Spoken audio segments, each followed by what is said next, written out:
Papo de Prateleira, mais uma edição especial que eu falei para vocês agora, onde? Aqui em Campinas, minha queridíssima Campinas, aqui na 10ª edição do Encontro Absolo Fórum Exposição.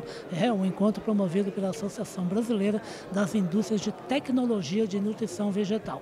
E eu estava acompanhando aqui as palestras, acompanhando a movimentação da Feira de Negócios e acompanhei na primeira manhã do encontro aqui, um camarada falou assim, não, esse cabo aqui eu tenho que ouvir aqui, porque é uma coisa muito, além de inusitada, umas coisas muito bacanas que eu acompanhei na palestra dele. E ele está aqui do meu ladinho e ele tem um nome que é invocado, hein? Eu ia chamar de Zé Eustáquio. Ele falou assim, não, se for falar meu nome mesmo, José Eustáquio Ribeiro Vieira Filho. O Zé Eustáquio. O Zé Eustáquio, prazer, viu? Prazer é todo meu, viu, Riba? É uma frase isso, né? Não é um nome. É verdade, rapaz. Você sabe que isso é uma palhaçada tão grande, mas tão grande. Eu não sei por que cargas d'água, eu lembrei quando eu era moleque, o nome do Dom Pedro I. Eu não sei por quê. E nunca mais esqueci. Que é Pedro de Alcântara, Francisco Antônio, João Carlos Xavier de Paula, Miguel Rafael, Joaquim, José Gonzaga, Pascoal de Bragança e Bourbon. Deus do céu. Mas meu nome então é pequeno com relação a isso. Exato, o nome é pequeno, mas a sabedoria, gente, o conteúdo que ele mostrou aqui pro pessoal que está no encontro aqui da Absolo foi sensacional. Fala uma coisa pra gente entrar no assunto. É gentileza da sua parte, viu, Riba? Nada, eu não sou grande coisa, mas eu sei bem quando é nego que fala. E outra coisa, fala não só do que sabe, do que pesquisou, ele mesmo falou, eu gosto de dados, tá? Eu gosto de mostrar dados. É porque a gente sabe muito bem quando a gente está perto de uma pessoa que é empolgada pelo que faz. E isso conta demais a conta no trabalho. É uma frase que resume lá que você falou, que eu acho que é um pontapé bacana para nossa conversa, que é assim: o brasileiro hoje vive bem e vive melhor porque se alimenta melhor, porque paga um preço, um bom preço por alimentos, né? São alimentos mais baratos. E isso não foi por causa de plano econômico e nem bolsa nenhuma. Isso foi por causa do sucesso de produção e tecnologia do agro brasileiro desde a década de 1970. É isso mesmo, Zé? Você tem toda a razão, viu, Ribas? Aprendeu certinho a mensagem que foi passada. É o seguinte, a inovação tecnológica fez com que a produção agropecuária no Brasil aumentasse bastante. E esse aumento da oferta fez com que os preços caíssem. Aí você pensa, bom, então isso foi ruim para o produtor? Claro que não. Com a inovação tecnológica, você também reduz os custos produtivos. Ou seja, o produtor foi remunerado pelo investimento que fez e o consumidor pagou um alimento cada vez mais barato. Então, se você pega o orçamento familiar de uma família qualquer na década de 70, a participação do orçamento em alimentação era muito grande. E se você pegar hoje, é muito baixo comparativamente ao passado. E isso se deve à inovação tecnológica, aos nossos agricultores, ao Brasil de um modo geral, que se tornou um grande produtor e exportador de produtos agropecuários. Perfeito, e você deu uma contextualizada muito bacana, né? Se pudesse repetir assim em linhas gerais, em 1970 o Brasil era dos 90 milhões em ação, né? Na Copa, eram 90 milhões de habitantes que tinha aqui, o Brasil mal produzia 3 ou 4 produtos, aqui ó, informações aqui da palestra dele, e importava parte da produção para dar de comer aqui. E hoje a gente faz isso, a gente consegue oferecer coisa para mais de 200 milhões e outros milhões no mundo, né? Correto. Vou te dar um exemplo. Manda lá. O frango, a gente era importador de frango. Hoje nós somos o maior exportador dessa proteína animal. E agora acabamos de passar para a segunda na produção também. Passamos os chineses. Então mostra exatamente que nós estamos na trajetória correta. E se a gente perceber, contextualizando esse... Vamos lá, mete bronca. Na década de 70 nós tínhamos 90 milhões de habitantes, hoje são 203 milhões segundo o último censo demográfico. Perfeito. Ou seja, a demanda interna por alimentos aumentou. Então, se a gente não tivesse inovado e aumentado a nossa produção, a gente estaria pagando mais caro e provavelmente dependendo de importação de outros países. E o que aconteceu? O contrário. A gente não só produz, como também exportamos. E um dado interessante que eu apresentei Sim. é que às vezes as pessoas costumam interpretar de forma equivocada. As pessoas acham que exportar muito prejudica a oferta interna de alimentos. Exato. Temos vizinhos que andam nessa toada, né? Isso. Esses nossos vizinhos querem taxar as exportações com a expectativa de aumentar a oferta interna. Vizinhos que têm uma agricultura maravilhosa, aliás. Com certeza. A Argentina é o país que nós estamos falando. Mas se a gente observar, o consumo de vários produtos, eu apresentei aqui a soja, mas a soja, o milho, a carne bovina, a carne de frango, a carne suína, todos esses produtos, farelo de soja, enfim, eles aumentaram em termos de consumo per capita. Ou seja, a gente oferta mais no mercado interno e o excedente a gente exporta, contribuindo com a redução da fome no mundo. Sem contar que contribuindo também para a balança comercial brasileira. Outro número que você mostrou, estamos exportando, somos responsáveis hoje por quase metade da balança comercial. Né? Correto. E aí a gente tem que entender, muitos economistas costumam falar que a agricultura é um fardo, um setor marginal ao desenvolvimento econômico. Que país bom é o país que tem uma indústria muito forte. Né? E o que nós observamos ao longo do tempo foi justamente o contrário. O setor agropecuário subsidiou a indústria. Em vários momentos da nossa história, a política econômica beneficiava o setor industrial. Exatamente. De que forma? Colocando taxas de câmbio favoráveis a esse setor e prejudicando o setor exportador. Quem era o setor exportador? Era o agronegócio. Ou seja, a agricultura ela foi prejudicada em muitos momentos da nossa... Foi preterida, né, na verdade. Né? A gente não tem nada contra a indústria, por exemplo, de carro, que recebeu um monte de benefícios. Né? Mas, poxa, uma coisa muito desigual, né? Com certeza. Então, na verdade, além de ser prejudicada, ela financiou indiretamente o desenvolvimento industrial brasileiro. E é falso a gente afirmar, viu, Ribas, que o setor agropecuário gera baixo valor agregado. Se fala muito disso, das famosas commodities. Isso, eles acham que commodities é uma coisa ruim, mas na verdade, se você consegue adentrar em mercados estratégicos, sejam eles commodities ou não, você tem capacidade de gerar maior renda para o país. Conquista o mercado em primeiro lugar. Conquista, e conquista como? Com qualidade e eficiência. O agricultor, quando ele exporta, ele recebe um preço mais elevado e, é claro, ele é mais organizado, ele barganha seus custos de forma mais barata. Resultado, tem maior lucro. Com maior lucro, ele investe mais, investindo mais, ele inova. Ou seja, é um ciclo. Então, na verdade, o setor agropecuário moderno, ele é capaz de alavancar a economia brasileira. E nós percebemos isso no desenvolvimento de algumas regiões brasileiras. Sim. Um dos quadros que eu coloquei foi o mapa do PIB per capita no Brasil. Perfeito. E fica nítido, as regiões que tiveram maior PIB per capita são aquelas com as quais nós temos crescimento no agronegócio. É Mato Grosso do Sul, Minas Gerais, Goiás, sul do país e o Matopiba. Ou seja, a gente tem muito a agradecer a esse setor tão importante que não só gera empregos, mas gera renda para o produtor e gera desenvolvimento econômico de modo amplo e valor agregado. Você sabe que isso que você está falando me veio à cabeça imediatamente agora, uma imagem que na verdade, são duas fotografias. Na apresentação do Marcos Fava Neves, lá da Marquestrate Ribeirão Preto. Né? Ele abriu uma palestra mostrando uma foto de 30 anos atrás e uma foto atual de um avião na mesma posição de uma cidade do interior de Mato Grosso. E a diferença nem precisa falar, é só olhar a foto. É, verdade. Eu imagino que deve ser Sinop ou Sorriso, né? Sorriso.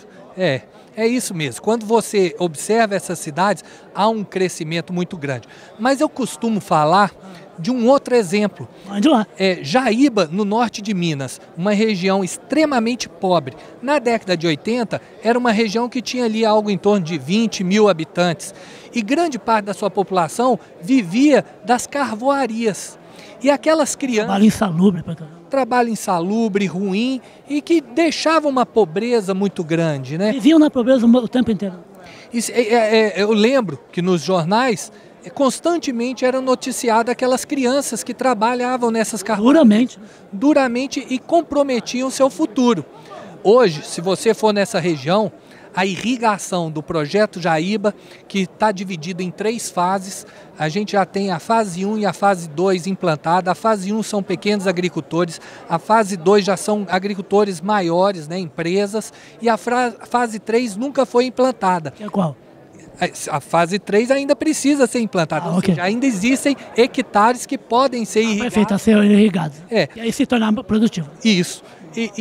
o que a gente vê naquela região é que a população que era em torno de 20 mil, 30 mil habitantes, hoje você está em torno de 80 mil habitantes, quase 100 mil, pessoas que trabalham de forma mais digna na produção agropecuária, e muitos dos fruticultores estão agora se preparando para as exportações. Maravilha, né?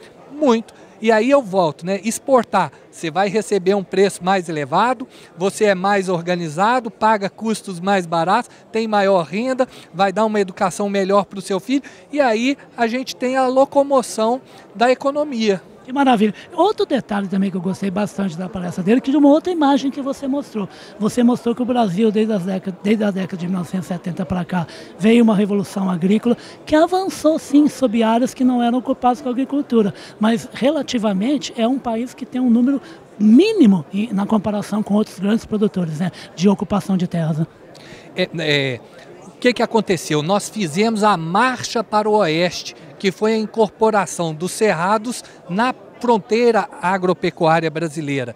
E essa incorporação foi feita com ciência e tecnologia.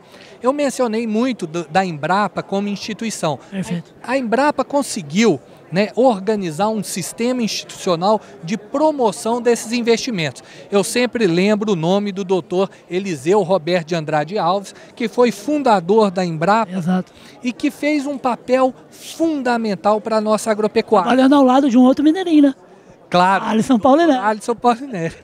Mas nessa parte de pesquisa, doutor Eliseu... Ele que montou a estrutura, né? Ele que planejou, pensou, montou. Então, as unidades descentralizadas, as unidades temáticas, o envio dos pesquisadores para o mundo, 2000 para o mundo foi ideia dele. Então, tem toda uma... E ele trabalhou na Embrapa até pouco tempo atrás. Ele se aposentou tem 1 ano, 2 anos. Extremamente produtivo. Está com 93 anos de idade. Mas o que eu quero falar é que houve ali...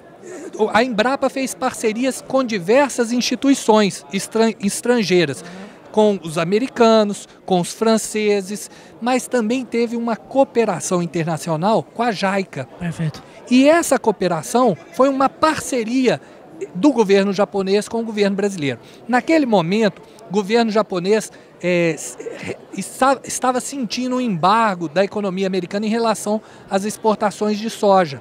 E os japoneses viram o Brasil como aquela região potencial para produzir esse importante grão para ser exportado para o Japão. Perfeito.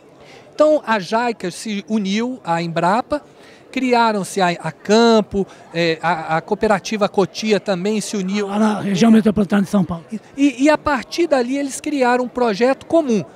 Por exemplo, a Campo era uma empresa com 49% de capital japonês e 51% brasileira.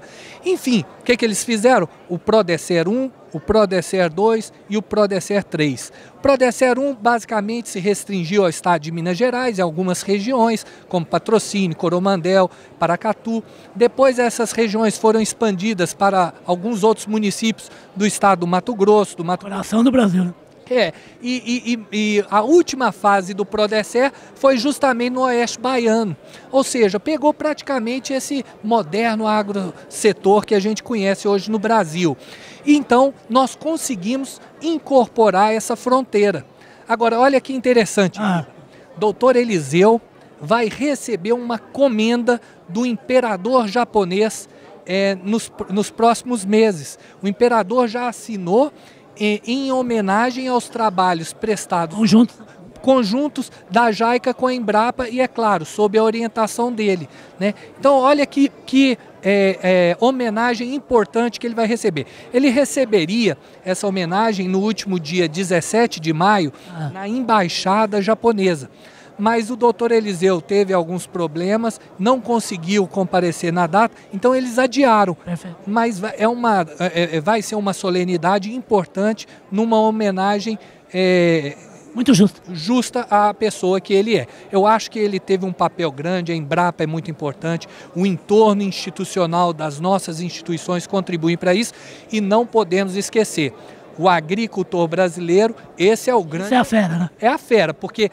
Quem é que acorda às 5 da manhã, de botina... Todo santo dia? Todo santo dia, vai para a lama, faz sol, faz a chuva, ele está lá.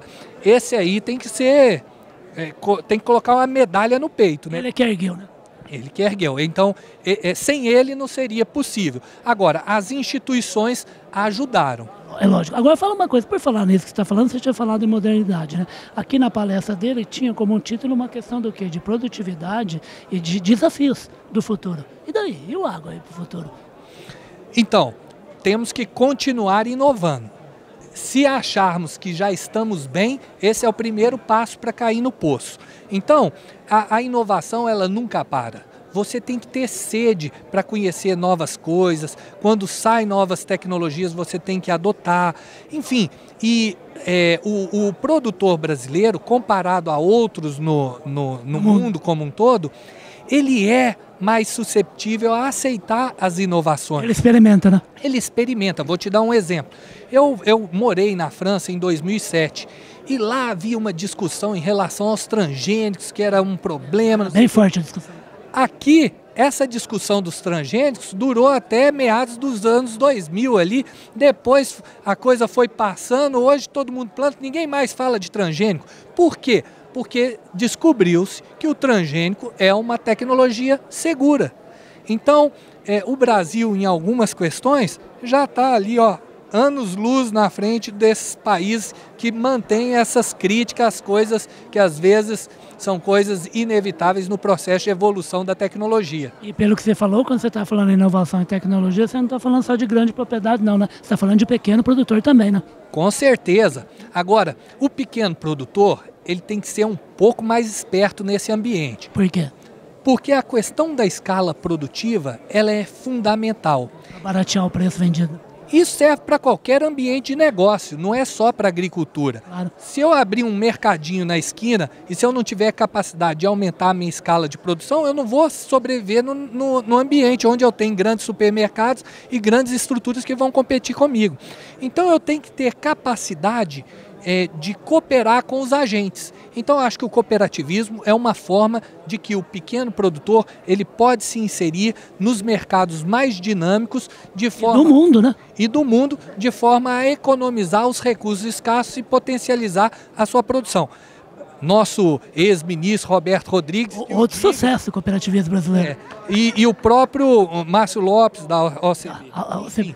Acho que eles têm muita propriedade, eles podem falar isso. Ou seja, eu também sou um advogado do cooperativismo e acho que isso é um sucesso para o pequeno produtor. Agora, o pequeno produtor ele tem que estar atento às inovações. Agora, se a inovação for cara, ele tem que se unir aos outros para diminuir ou diluir os custos. É assim que funciona a economia. Eu vou fazer o seguinte, eu vou fazer mais uma pergunta para esse camarada aqui, porque você está vendo aqui ter um Belo Horizontino conversando com um beirabense, dois mineiros, esse negócio que não tem fim nunca. Você é atleticano ou cruzeirense? Rapaz, era azulão, era a raposa. A raposa agora está um pouquinho rica. Quando era moleque eu acompanhava mais. Agora tem supermercado que vende produto agro. Tá vendo? Agora... eu sou atleticano, né? Tá de casa nova agora? Tô de casa nova. Enjoado? Tô enjoado. Mas eu costumo falar, foi o que eu mencionei na palestra. O agronegócio é o nosso Givanildo. Givanildo. O médio volante, agora no Corinthians, Santa Cruz? Não. Não é ele não? Givanildo, para quem não conhece, é o Hulk. É o nome dele? É o melhor. É o alagoano. Não, é paraibano. Paraibano.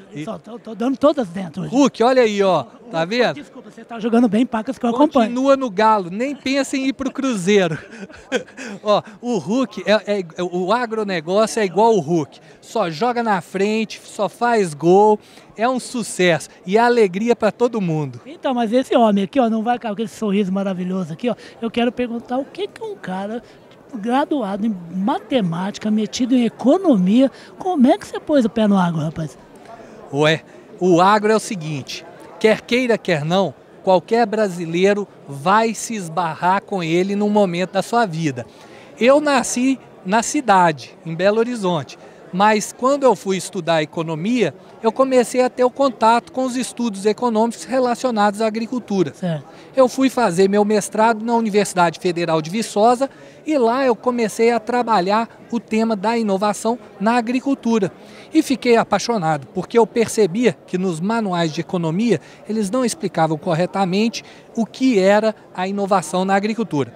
Os economistas costumam achar que inovação não existe na agricultura, que a agricultura é um setor marginal ao desenvolvimento econômico. Eles costumam dizer o seguinte, que a agricultura é um supplier dominated sector. O que é isso? É um setor dominado pelos fornecedores.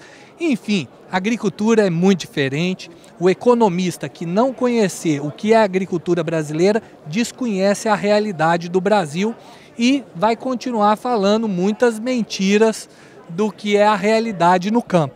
Mas agora, vocês, o primeiro lugar que essas coisas que não são verdade, que são ditas, estão caindo por causa da força, a potência do agro brasileiro, e estão caindo também porque tem gente que está indo lá medir esse sucesso. Então não vem dar opinião sobre esse sucesso, vem mostrar porque o sucesso é um fato. Rapaz, grande prazer te conhecer, ver esse ânimo todo aí.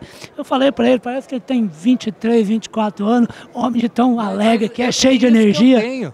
Eu tenho isso, 29 anos. Mais um erro meu, tá vendo? 29 anos ele tem. Não, tô brincando, é claro. Sou um pouquinho mais velho.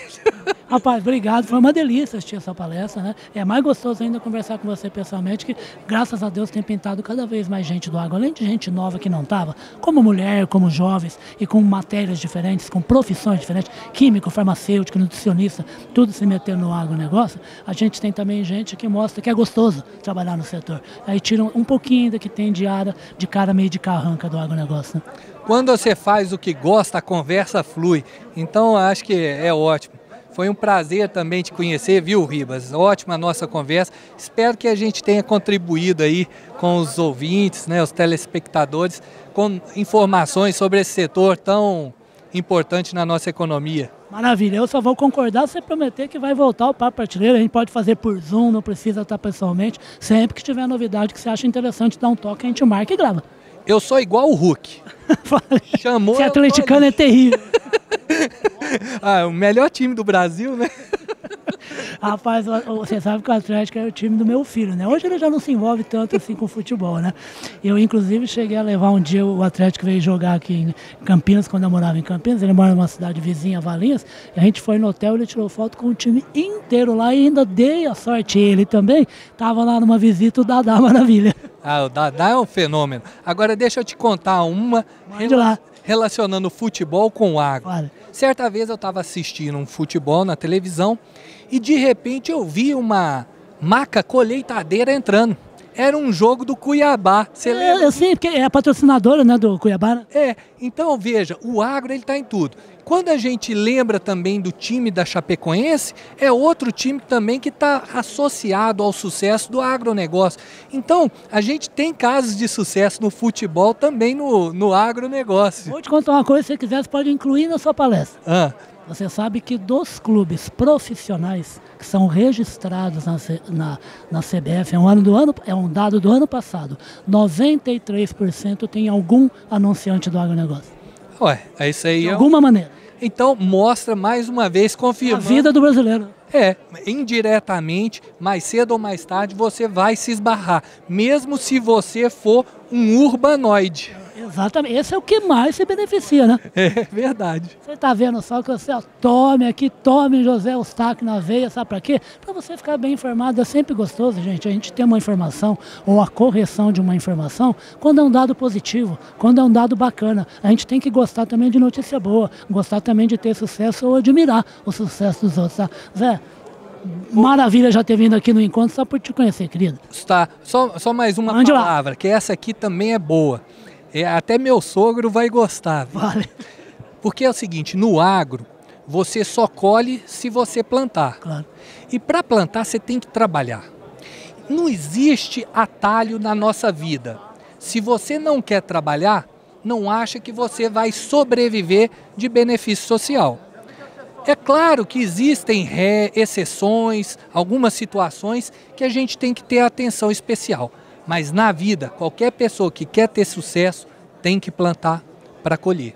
O Carlão, que é o meu chefe, aqui que também tem o programa Fala Carlão lá, que conversou com o Zé Eustáquio da vez, tem uma frase que ele fala assim: a sorte tem uma mania besta de só bater na porta de quem trabalha. Então, enfim, acho que trabalho, eu acho que é a palavra central de toda a nossa conversa. porque sem o trabalho não tem inovação, não tem desenvolvimento, não tem crescimento e assim vai. E não tem encontros bacanas que são muito legais para a sua vida, tanto profissional como a sua vida pessoal também, como esse momento que eu convivi a partir do momento que eu conheci o trabalho desse camarada aqui, um homem que adora matemática, adora economia e agora também apaixonado pelo agro, fazendo medição do sucesso do agronegócio brasileiro, que é uma coisa que faz falta, tá? A gente tem muito pouco, é muito importante, que são armas para a gente, na discussão, levar dados, não levar opiniões. Esse aqui é o nome do cabra, vamos de novo inteirinho para você, ó. José Eustáquio Ribeiro Vieira Filho, e eu nem falei que era pesquisador do IPE, o grande IPE, Instituto de Pesquisas Econômicas Aplicadas, né, rapaz? É isso aí, o Instituto está fazendo 60 anos de idade. Maravilha. Então é uma instituição aí com 6 décadas, né, de bons trabalhos prestados à sociedade e eu particularmente na área de economia e produção na agricultura, eu acho que eu estou dando aí uma contribuição pequena. Quem tiver interesse, no site do IPE... Pode falar e eu vou colocar na cabecinha no final da chamada da entrevista para vocês saberem. Estão disponibilizados lá todos os trabalhos gratuitamente. O governo deveria cobrar, né? Mas o governo acha que tem que entregar gratuitamente, tudo bem. Já que faz assim, que pelo menos seja distribuindo informação, né? Isso. A ideia é passar informação de qualidade com dados econômicos, porque com dados ninguém discute. Exatamente, isso não tenha dúvida, gente. Qualquer conversa que você tenha, não vá brigar com gente que tem dados e não brigue, não insista na sua posição enquanto é só uma opinião. Com dados você consegue falar com muito mais calma, inclusive convencer o antagonista. Esse é o José Eustáquio que falou, a gente está aqui em Campinas, como eu disse, no encontro da Bissolo, essa atividade fantástica que é o quê? Tornar o solo mais rico, mais sustentável, mais eficiente e produtivo para a agricultura brasileira, que assim quem vai adorar isso a família do produtor, os funcionários do produtor, a comunidade onde o produtor está inserido, o produto interno bruto brasileiro e a economia brasileira. Papo de prateleira no encontro Absol.